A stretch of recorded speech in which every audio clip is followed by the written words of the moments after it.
जय गुरु जी। वीडियो को लाइक कीजिए, चैनल को सब्सक्राइब कीजिए और बेल आइकन को प्रेस कर दीजिए ताकि आपको लेटेस्ट वीडियो के अपडेट्स मिलते रहें। खुद की तरक्की में इतना वक्त लगा दो कि किसी दूसरे की बुराई करने का वक्त ना मिले। जय गुरु जी। आज मैं आप सबके साथ जो सत्संग शेयर करूंगी वो आप सब में से ये एक हैं जिन्होंने हमारे साथ अपनी डिवाइन जर्नी शेयर करी है और हमें बहुत अच्छा लग रहा है कि आप सब हमें इतने प्यारे प्यारे सत्संग भेज रहे हैं। ऐसे ही निरंतर सेवा करते रहें। आज जो आप सत्संग सुनोगे वो मंजू आंटी जी का है और आंटी जी मयूर विहार से हैं। आंटी जी ने हमारे साथ एक छोटा और बहुत अच्छा सत्संग शेयर करा है। जैसा आंटी जी ने अपना सत्संग शेयर करा है वैसा ही आप सबके साथ इस सत्संग के माध्यम से आज मैं साझा करूंगी। और हमारी छोटी सी कोशिश ये रहती है जो ये ब्लेस सत्संग हम आपको सुनाते हैं वो हर घर तक पहुंच सके और सब संगत सत्संग सुनने ब्लेस हो सके। इसलिए सब संगत सत्संग के अंत तक बने रहना और सत्संग को बहुत ध्यान से सुनना और सत्संग को बीच में न छोड़ें, क्योंकि सत्संग सुनने वाले का भी कल्याण होता है और सत्संग करने वाले का भी। और हो सकता है जो आज आप सत्संग सुनने उससे आपको अपने कई सवालों के जवाब मिल जाएं। तो चलिए सत्संग शुरू करते हैं। जय गुरु जी। जय गुरु जी संगत जी। मैं दिल्ली से गुरु जी की संगत हूँ और अपना शुक्राना सत्संग शेयर करने से पहले गुरु जी का मंत्र जाप करना चाहूँगी। ओम नमः शिवाय, शिव जी सदा सहाय। ओम नमः शिवाय, गुरु जी सदा सहाय। मैं अपने जीवन में बहुत सारी समस्याओं का सामना कर रही हूँ और मेरे पति मुझसे तलाक लेने के लिए कह रहे हैं। हमारी लड़ाई ज़्यादा होती है पर गुरुजी मेरी मदद हर तरह से कर रहे हैं। जैसे मुझे टेलीपैथी के माध्यम से संदेश आते हैं कि मैं तेरे पति की रक्षा कर रहा हूँ, सब कुछ ठीक हो जाएगा और ठीक हो भी रहा है। मुझे गुरुजी ने बहुत बार तितली रूप में दर्शन दिए हैं और हर पल एहसास होता है कि वो मेरे अंग संग हैं। गुरुजी आपसे हाथ जोड़ के अनुरोध है कि मेरे पति हमेशा मेरे साथ अच्छे से रहें। मैं सत्संग करना चाहती हूँ लेकिन मजबूर हूँ। घर में 6 महीने से कोई काम नहीं कर रहा है, किचन तक में नहीं जाती तो कैसे सब मैनेज कर पाऊंगी। गुरुजी आपका लख लख शुक्राना, कोटि कोटि शुक्राना आपके चरणों में। मेरी दास बस यही है, सब कुछ ठीक हो जाए संगत जी। यही मेरा शुक्राना सत्संग था। जल्द से आप सबके साथ और सत्संग शेयर करूंगी अगर महाराज की इच्छा होगी तो। जय गुरु जी। संगत जी अब हम प्रिया डलवानी आंटी जी का सत्संग सुनेंगे।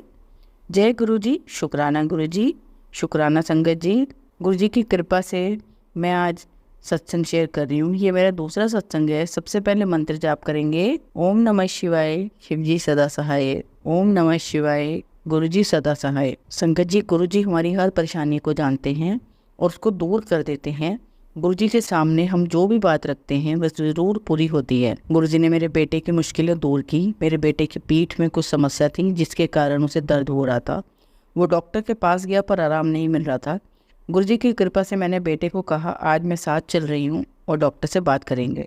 संगत जी मुझे ऐसा लगा जैसे गुरुजी ने हाथ पकड़ कर लेके आए हैं। डॉक्टर ने कहा कि उनकी पीठ में काफ़ी पस भर गया है जिसे ऑपरेशन करके निकालना पड़ेगा। गुरुजी की कृपा से आज मेरे बेटे का ऑपरेशन सफल हुआ। शुक्राना गुरुजी। संगत जी गुरुजी को हमारे लिए जो करना होता है उसके लिए वो खुद ही रास्ते निकालते हैं और हमें पता भी नहीं चलता कि वो सब कैसे हो जाता है। इसके एक दिन पहले गुरुजी ने मुझे अपने सत्संग पे बुलवाया और बहुत सारी ब्लेसिंग्स दी। लॉकेट, ब्रेसलेट, पॉकेट स्वरूप ब्लेस किया। संगत जी मैं आंटी से बात कर रही थी कि मुझे गुरुजी के चरण स्वरूप दो तो उन्होंने कहा कि नहीं है। पर संगत जी गुरुजी की कृपा देखो, जब मैंने ब्रेसलेट पहनने के लिए निकाला तो उसमें से गुरुजी का चरण स्वरूप भी निकला। ऐसे हैं हमारे गुरुजी जो हमारे मन की हर बात जानते हैं और हमें ब्लेसिंग्स देते हैं। और भी सत्संग है, मैं बाद में शेयर करूँगी। सत्संग लिखते समय कोई गलती हो तो माफ़ करना गुरुजी, आपकी आज्ञा हुई तो इसलिए ही मैंने सत्संग शेयर किया है। जय गुरु जी। शुक्राना गुरु जी। संगत जी अब हम दिल्ली से गौरी आंटी का सत्संग सुनेंगे। जय गुरु जी। संगत जी मैं अपना सत्संग शेयर कर रही हूँ। कृपया कोई गलती हो तो माफ़ करना आप भी, गुरु जी भी आप भी मुझे माफ़ करना। बात मार्च 2024 की है। मेरे घर एक अंकल आए थे जिन्होंने मुझसे कहा कि उनके पापा का निर्धन हो गया है और वे 13 दिन बाहर खाना खाएंगे। मैं उन्हें नहीं जानती थी और मेरे पापा ने कहा ये रोज़ यहीं घूमता है। उनके गुस्से की वजह से मैं कुछ नहीं दे पाई और मैंने बस 5 रुपये दे दिए उन्हें, लेकिन मुझे देते हुए भी अच्छा नहीं लगा। मैं देखे घर के अंदर आ गई और वो फिर चले गए। मैंने ये इसलिए बताया आपको क्योंकि इसका लिंक मैं आगे बताऊंगी। इसके बाद संगत जी मुझे बुखार हुआ और मेरी तबीयत बहुत ख़राब थी। मैंने घर के पास वाले डॉक्टर से भी दवाई ली। मेरे एक जानकार डॉक्टर से मैंने फ़ोन से बात की। उन्होंने कुछ टेस्ट करवाने को बोला। मैंने टेस्ट करा लिए संगत जी। मेरी रिपोर्ट देखकर डॉक्टर ने मुझे बताया कि आपको हाई ग्रेड फीवर था और आपको 2 बुखार साथ आए थे, टाइफाइड और हेपेटाइटिस दोनों साथ आए हुए हैं उन्होंने कुछ सावधानियाँ बताई मुझे, मैंने वह कर ली। गुरुजी से अरदास की, गुरुजी प्लीज़ मुझे घर पर ही ठीक कर दो, क्योंकि घर की फाइनेंशियल कंडीशन ऐसी नहीं है कि हम हॉस्पिटल के चक्कर काटें, प्लस कोई घर में सपोर्टिव नहीं है जो मदद करे। मुझे इंश्योरेंस का भी इतना ज्ञान नहीं है कि क्या होता है, कैसे होता है, इसलिए अरदास की गुरुजी से प्लीज़ ठीक कर दो आप। गुरुजी का अनंतम शुक्राना कि हमें गंगाराम के एक अच्छे डॉक्टर का अपॉइंटमेंट मिला, जहां हम गए। उस दिन भी संगत जी हम बहुत लेट थे वहां पहुंचने में। मैं गुस्सा भी हो गई थी गुरुजी से कि आप यह क्या कर रहे हो। सॉरी गुरुजी कि हम समझ नहीं पाते कि अगर हम लेट भी होते हैं किसी काम में तो हमें वो आपका हुक्म समझना चाहिए।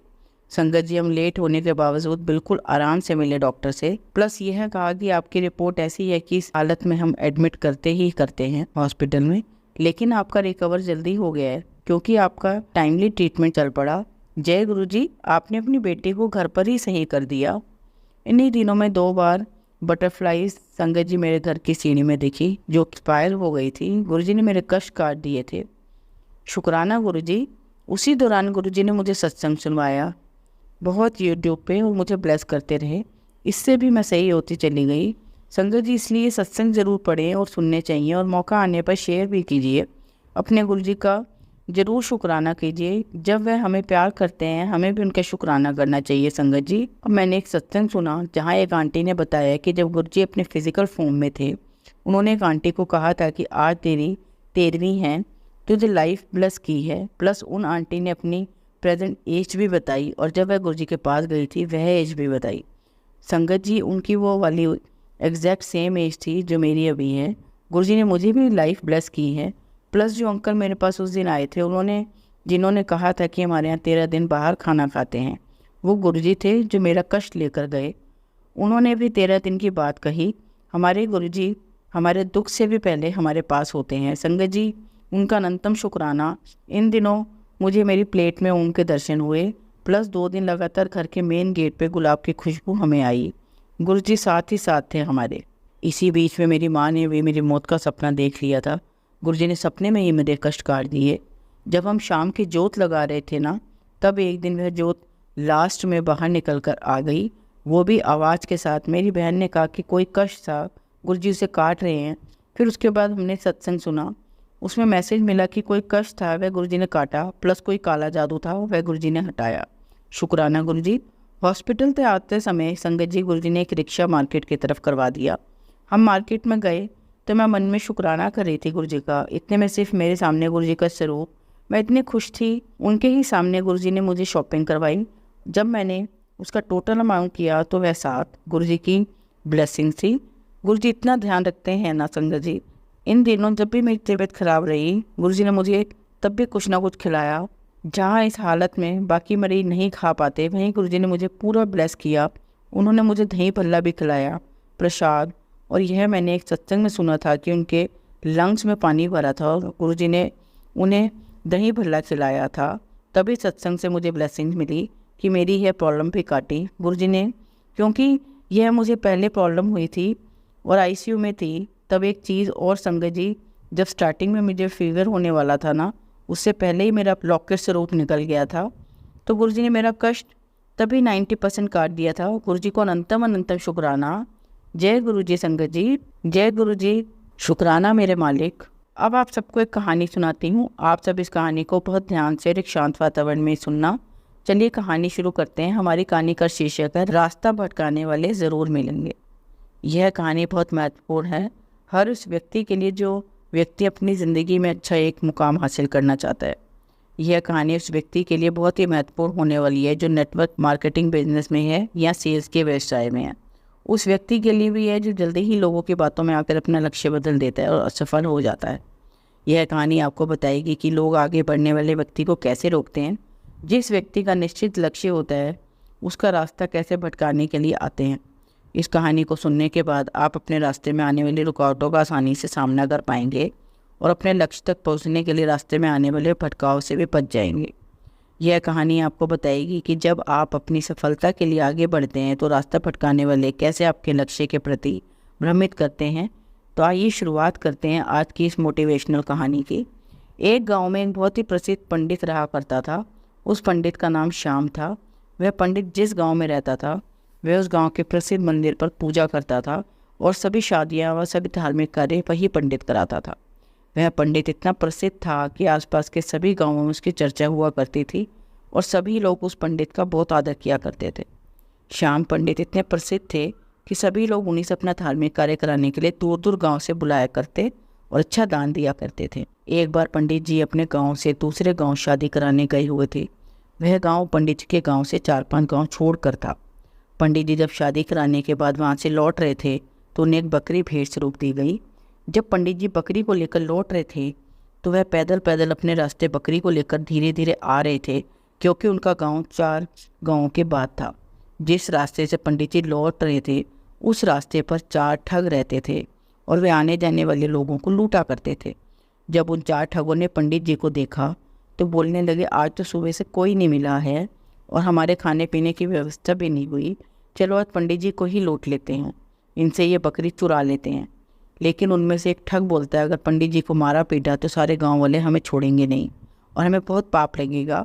तो ठग एक नई तरकीब निकालते हैं पंडित जी से बकरी छुड़वाने की और चारों ठग अपने अपने काम पर लग जाते हैं। पंडित जी जब अपने गांव पहुंचने वाले होते हैं तो वहाँ पहला ठग उन्हें मिलता है, जो एक साधारण व्यक्ति की तरह पंडित जी से राम राम करता है और उनके पैर पड़ने के लिए झुकता है, लेकिन रुक जाता है और पंडित जी से बोलता है, पंडित जी आप तो बहुत प्रसिद्ध पंडित हैं और लोग आपकी बहुत इज्जत करते हैं, लेकिन आप इस गधे के साथ क्या कर रहे हैं। तो पंडित जी गुस्सा हो जाते हैं और बोलते हैं, अरे मूर्ख, ये गधा नहीं, ये बकरी है, बकरी। लेकिन वह ठग उससे कहता है, ये बकरी नहीं, ये तो गधा है। पंडित जी आपको किसी ने बेवकूफ़ बना दिया। तो पंडित जी फिर गुस्से से कहते हैं कि तू ही मूर्ख है, यह बकरी है ना कि गधा। और यह बोलकर पंडित जी आगे चल पड़े। लेकिन पंडित जी के दिमाग में इस अनोखी घटना ने एक हल्का सा भ्रम डाल दिया और वह आगे निकल गए। धीरे धीरे पंडित जी आगे बढ़ रहे थे और वह दूसरे गांव पहुंचने ही वाले थे कि उन्हें वहां दूसरा ठग मिला, जो कि बिल्कुल साधारण व्यक्ति की तरह वहाँ खड़ा था और पंडित जी से राम राम करता है, उनके पैर पड़ने के लिए झुकता है, लेकिन वह रुक जाता है। पंडित जी पूछते हैं, क्या हुआ, रुक क्यों गए। तो वह बोलता है, पंडित जी आप इस गधे को साथ लेकर क्यों घूम रहे हो, इससे आप खंडित हो जाओगे और लोग आपके बारे में क्या सोचेंगे, इस गधे को भगा दो। पंडित जी इतनी बात सुनकर बहुत क्रोध आता है और बोलते हैं, तुम मूर्ख को दिखाई नहीं देता ये बकरी है और तुम बोल रहे हो गधा है। दूसरा ठग बोलता है कि ये पंडित जी आपको किसी ने पागल बना दिया है, यह बकरी नहीं है तो गधा है और ये आपके साथ रहेगा तो आपकी क्या इज्जत रह जाएगी। यह सुनते ही पंडित जी सोचने लगे कि यह क्या बोल रहा है, मैं तो बकरी लाया हूँ पर ये सब इसे गधा क्यों बोल रहे हैं, कहीं मैं सच में गधे को लेकर तो नहीं घूम रहा हूँ। अब पंडित जी सोच में पड़ जाते हैं और वह ठग वहाँ से चला जाता है। पंडित जी आगे बढ़ने लगते हैं, लेकिन उनके दिमाग में यही बात चल रही होती है कि ये बकरी है या गधा। जब पंडित जी तीसरे गांव में पहुंचने वाले होते हैं तो उन्हें वहाँ तीसरा ठग मिलता है और पंडित जी से राम राम करता है। पंडित जी के पैर पड़ने के लिए झुकता है, लेकिन रुक जाता है। पंडित जी हैरान हो जाते हैं और पूछते हैं कि क्या हुआ। तो तीसरा ठग बोलता है, पंडित जी मैं आपसे आशीर्वाद तो लेना चाहता हूँ, लेकिन इस गधे को आपके साथ देखकर मुझे अच्छा नहीं लग रहा। लोग आपको इतना मानते हैं, आपसे पूजा कराते हैं, लेकिन लोग आपके इस गधे के साथ देखेंगे तो क्या सोचेंगे। इतनी बात सुनकर पंडित जी कहते हैं कि मैं इस गधे को गांव के बाहर छोड़ने जा रहा हूं, मुझे रास्ते में दयनीय हालत में मिला था। और पंडित जी वहां से निकल जाते हैं। कुछ लोगों की बातों में आकर पंडित जी का विश्वास खुद से उड़ जाता है। उन्हें लगता है कि लोग सही बोल रहे हैं और मैं गलत हूँ, लेकिन फिर सोचते हैं कि मैं सही हूँ। इसी तरह उनका विश्वास खुद पर से गिरने लगता है और सोचते हैं कि मैं अपने गांव पहुंचने वाला हूं, अगर ये बकरी नहीं और गधा हुआ तो लोग मेरे बारे में क्या सोचेंगे। यही सोचते सोचते पंडित जी चौथे गांव पहुंचने होते हैं कि उन्हें चौथा ठग मिलता है और पंडित जी से राम राम करता है और पैर पड़ने के लिए झुकता है, लेकिन रुक जाता है। तो पंडित जी पूछते हैं क्या हुआ। तो ठग पंडित जी से बोलता है, पंडित जी बाकी सब तो ठीक है, आप इस गधे को साथ में लेकर क्यों घूम रहे हो। तो पंडित जी कहते हैं, मैं इस गधे को गांव के बाहर छोड़ने वाला था।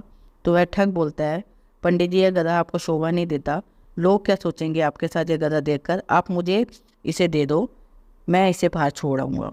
तो पंडित जी अपने आप पर विश्वास को खो देते हैं और वो उस बकरी को गधा समझकर उस ठग को दे देते हैं और अपनी बकरी को छोड़कर आ जाते हैं।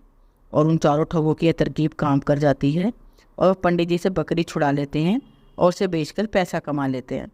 इसी तरह हमारे आसपास भी हमारा रास्ता भटकाने के लिए बहुत सारे ठग ज़रूर मिलेंगे जो हमारा रास्ता भटकाना चाहते हैं, उनसे बचकर और खुद पर विश्वास रखना होगा, तभी हम अपने लक्ष्य को पा सकते हैं। अब नैतिक शिक्षा जो हमें इस कहानी से मिलती है, इस कहानी से हमें इतनी सारी सीखने को मिलती है जिनसे हम अपनी सफलता का जल्द से जल्द पा सकते हैं। सबसे पहले तो हमें सीख मिलती है कि हमें खुद पर विश्वास रखना चाहिए। दूसरा व्यक्ति क्या कह रहा है उससे हमें कोई फ़र्क नहीं पड़ना चाहिए, क्योंकि रास्ता भटकाने वाले बहुत मिलेंगे। इस कहानी में भी वही हुआ। अगर पंडित जी को खुद पर पूरा विश्वास होता कि हाँ ये बकरी ही है, तो वह अपनी बकरी को ठगों पर नहीं देते। इसी तरह हमें भी अपने ऊपर विश्वास रखना होगा, हमारी मंदिर, हमारे सपनों के ऊपर विश्वास करना होगा। अगर हमें अपना लक्ष्य हासिल करना है तो हर किसी से सलाह नहीं लेनी, और किसी भी व्यक्ति की नकारात्मक बातों से हमें कोई फ़र्क नहीं पड़ना चाहिए, क्योंकि लोग तो सिर्फ आपको भटकाने के लिए आते हैं कि ये कर लो वो कर लो। लेकिन अगर आपका कोई निश्चित लक्ष्य नहीं होगा तो आप कभी सफल नहीं होगे। इसलिए अपना लक्ष्य बनाकर सिर्फ उसके ऊपर काम करो, बिना किसी व्यक्ति की बातों पर ध्यान दिए। जब आप अपने लक्ष्य को पाने के लिए काम करते हैं तो रास्ता भटकाने और रास्ता रोकने बहुत सारे लोग आएंगे, आपको उनका सामना करना होगा। नेटवर्क मार्केटिंग बिजनेस में भी यही होता है। आपको बहुत सारे लोग मिलेंगे जो कहेंगे ये गलत काम है, आपको सफलता नहीं मिलेगी। तो उनकी बातों पर ध्यान दिए बिना अपने लक्ष्य को पूरा करने के लिए मेहनत करेंगे तो सफलता अवश्य मिलेगी। बस रास्ता भटकाने वालों से बच कर रहें, क्योंकि राह भटकाने वाले ज़रूर मिलेंगे। धन्यवाद संगत जी। संगत जी, अगर आपको आज का सत्संग अच्छा लगा हो तो आप इस सत्संग को और संगत के साथ जरूर साझा करें, जिससे वो भी महाराज का दिव्य आशीर्वाद प्राप्त कर सकें। जय गुरु जी। शुक्राना गुरु जी।